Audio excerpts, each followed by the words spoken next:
नाजरीन, मैं उस्मान सिद्दीकी हूँ। आप यूट्यूब चैनल देख रहे हैं।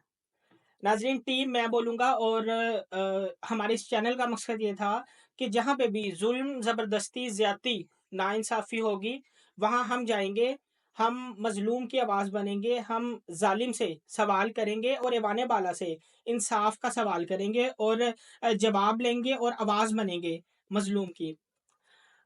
नाज़रीन, हर डिपार्टमेंट्स के अंदर और हर शोबे ज़िंदगी के अंदर सहाफ़त और सहाफ़ी एक ऐसा किरदार है जिसे ये समझा जाता है कि वो मज़लूम की आवाज़ उठा के ऐवान बाला तक पहुँचाएगा और ऐवान बाला तक पहुँचाने के बाद जो मज़लूम है, उसके मसले का जो है वो हल निकलेगा।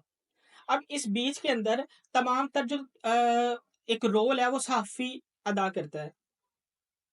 लेकिन सहाफ़ी होने के साथ-साथ वो एक शख्स खुद किन मसाइल से गुज़रता है और सहाफ़त के शोबे के अंदर क्या-क्या मसाइल हैं, आज की इस पूरी वीडियो में और पूरे वीलॉग के अंदर मैं इस टॉपिक पे बात करने के लिए जा रहा हूँ। नाज़रीन मोहतरम, अभी 2 दिन पहले एक प्राइवेट चैनल ने अपने आप को ऑफ एयर किया है और तकरीबन 250 के करीब जो एम्प्लॉयी है उन्होंने वो निकाला है सहाफ़त का, जर्नलिज़्म का। वो 250 के करीब जो उन्होंने एम्प्लॉयी निकाला है, वो सारे के सारे उसमें बेशतर जो है वो शादीशुदा हैं और बाल-बच्चेदार भी हैं और कुछ मेरे कोलीग्स भी हैं। मेरा पर्सनली उनसे तमाम टॉपिक पे बातचीत हुई है। और आप यकीन करें कि वो 250 एम्प्लॉयी जो उन्होंने निकाला है, उसमें से 50 बंदे जो हैं वो रेफ़रेंस के साथ किसी न किसी इदारे में जुड़े हैं। लेकिन जो 200 बंदा बाकी है, वो इस वक़्त बेरोज़गार हैं। वो इस वक़्त 2 वक़्त की रोटी अपने घर में बच्चों की पूरी करने से कासिर है। उसके पास इतने पैसे नहीं हैं कि वो पेट्रोल डलवा ले या अपने घर का जो सर्किट है वो चला ले। मेरी बेशतर बंदों से बात हुई है सहाफ़त के, जो एक प्राइवेट चैनल में जो कि अभी 2 दिन पहले बंद हुआ है, टैलेंट न्यूज़ उसका नाम है। अ, जो ऑफ एयर हुआ है और ऑफ एयर होने के बाद बेशतर उसके बंदे जो हैं मेरी उनसे वन ऑन वन मुलाकात हुई है और मैं यकीन करें कि मेरा दिल खून के आँसू रोना शुरू हो गया ये बात सुन के कि एक सहाफ़ी जो कि स्क्रीन पे आता था, जो कि लोगों के मसाइल उजागर किया करता था, जो कि लोगों के मसाइल पे बात किया करता था, मज़लूम के साथ वो खड़ा होता था, ज़ालिम के खिलाफ आवाज़ जो है वो बुलंद किया करता था। आज वही सहाफ़ी उसी इदारे का इन ड्राइव और उबर चला रहा है। वो इसलिए क्योंकि उसके घर के जो उसके बच्चे हैं और उसकी जो बीवी है, उसका खर्चा पूरा नहीं होता। सहाफ़त में कोई एक ऐसा इदारा मौजूद नहीं है जो कि इन 250 बंदों को अपने इदारों के अंदर वेलकम कर सके।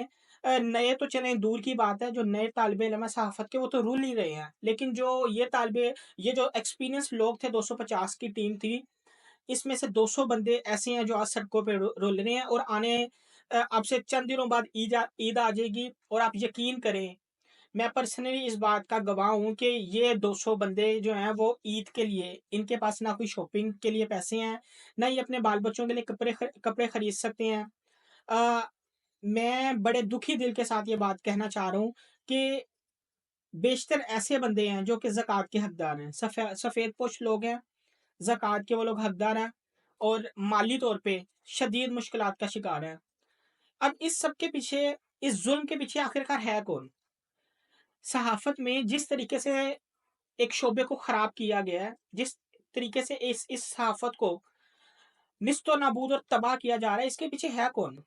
सवाल यहाँ पे एक बहुत बड़ा बनने जा रहा है कि ये कौन प्लानिंग है क्या कि ये सहाफ़त को ख़त्म किया जा रहा है? सहाफ़ियों को भूखा मारा जा रहा है?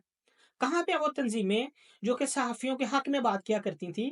आज लाहौर प्रेस क्लब के इलेक्शन होते थे, हम भी बड़े भंगड़े डाला करते थे उधर जाके, बड़े नाच-गाने किया करते थे, वोटिंग किया करते थे। कहाँ पे है लाहौर प्रेस क्लब का सदर जनाब अरशद अंसारी साहब? आज किसी ने कोई जो है वो उनके हक़ में कोई बात नहीं की। क्यों? क्योंकि अपनी नौकरियों से हम लोग डरते हैं। हमारा इतने दिल मुर्दा हो गए हैं कि हम अपने सहाफ़ी भाइयों के हक़ में बात भी नहीं करते। क्योंकि अगर हम बात करेंगे तो हम जिस इदारे में हैं वो हमें मार के बाहर निकाल देंगे, ठोकर मार के बाहर निकालेंगे। आप यकीन करें नाज़रीन मोहतरम, आज वो जो 200 बंदा है वो अ, मुँह चढ़ा रहे हैं इन लोगों को कि देखो हमारे बच्चे जो हैं वो तो भूखे मर रहे हैं और आने वाले दिनों में आपके साथ भी ऐसे ही सलूक होने वाला है। क्योंकि मेरी इत्तलात के मुताबिक 4 से 5 ऐसे निजी चैनल्स हैं जो कि ऑफ एयर होने जा रहे हैं बहुत जल्द। अगर तो डील हो जाती है नए मालिकान के साथ तो वो ओनर ही रहेंगे, वरना ऑफर होने जा रहे हैं। और अगर उसमें से 200-200 250 बंदा भी वो छुट्टी करवाते हैं तो आप मार्केट में इस वक्त एक्सपीरियंस जर्नलिस्ट जो है वो 1000 के करीब हो जाएंगे। फिर उन सहाफ़ियों का क्या बनेगा जो कि अभी यूनिवर्सिटियों से डिग्री ले रहे हैं या जिन्होंने अभी डिग्री ली हुई है? उन न्यू जनरेशन का क्या बनेगा जो कि सहाफ़त की डिग्री लेके अभी-अभी बड़े-बड़े ख्वाब से जाके मार्केट के अंदर आई है? नाज़रीन, बात सिर्फ़ इतनी सी है कि इस सहाफ़त को तबाह करने के पीछे एक इंडस्ट्रियलिस्ट, एक कैपिटलिस्ट, एक जागीरदार का हाथ है। जब एक चैनल का ओनर एक जागीरदार होगा, एक पॉलिटिशियन होगा, जिसका सहाफ़त से, जिसका लिखाई से, जिसका जर्नलिज़्म से दूर-दूर तक कोई ताल्लुक नहीं होगा। स चैनल बनाने का मकसद और चैनल खरीदने का मकसद सिर्फ़ और सिर्फ़ उसकी अपनी करप्शन बचाना होगी और उसकी पूरी टीम उस एजेंडे पे काम करेगी। चैनल बनाने का मकसद सिर्फ़ उसकी पॉलिटिकली जो है उसको अप लेके जाना होगा और दूसरों को पॉलिटिकली डाउन करना होगा। उनको उनकी बैक बाइटिंग करनी होगी चैनल्स पे बैठ के उनके अपने मनपसंद बंदों के साथ। अपने तरीके की खबर लगानी होगी, तो फिर सहाफ़त का हाल वही होगा जो अब हो रहा है और आने वाले दिनों में माज़रत के साथ आने वाले दिनों में ये शोबा मज़ीद नीचे की तरफ जा रहा है। अखबार का आपने हाल देखा है, अब से चंद साल कबल अगर हम बात करें तो एक अखबारी सहाफ़ी अच्छी खासी सैलरी पे गुज़ारा किया करता था और अच्छे तरीके से उसका घर जो था वो चला करता था। लेकिन अब एक अखबारी सहाफ़ी इनड्राइव, उबर और ये जो दूसरी बाइकिया सर्विस है, ये चला के अपने घर का गुज़ारा कर रहा है, क्योंकि अखबार जो है वो इस वक़्त टोटली ख़त्म हो गया है। और यही सब कुछ जो है वो इस वक़्त मेन स्ट्रीम मीडिया के साथ किया जा रहा है। डिजिटल मीडिया जो है उसको ख़त्म किया जा रहा है और डिजिटल मीडिया में काम करने वाले जितने सहाफ़ी हैं, वो इस वक़्त शदीद माली मुश्किलात का शिकार हैं। मैं मुतालबा करता हूँ पेमरा से वो इस तमाम तर चीज़ों का नोटिस ले और खुदारा नए चैनल जो हैं जो कि मेन स्ट्रीम मीडिया पे आ रहे हैं, उनको लाइसेंस देना बंद करें। ये चंद जागीरदार लोग, ये चंद सरमायाकार लोग अपने पैसे से, अपने पैसे को बचाने के लिए एक चैनल बनाते हैं और उस चैनल के ज़रिए ये अपनी करप्शन, अपना पैसा बचाते हैं, अपनी चोरी ये बचाते हैं, अपना अपना लूट-मार ये जो है, ये बचाते हैं। और उसमें पिसते कौन हैं? मेरे और आप जैसे दर्जनों सहाफ़ी ऐसे हैं जो पिस जाते हैं, जो कि ख्वाब देख के मार्केट में आते हैं। डिग्री जब लेते हैं तो ख्वाब देख के डिग्री लेते हैं कि एक बड़ा नाम बनेगा।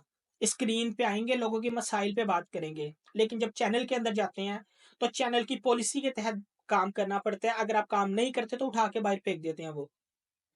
ये हमारे चैनल्स की पॉलिसी है और ये सहाफ़त का जनाज़ा जो ये लोग निकाल रहे हैं माज़रत के साथ।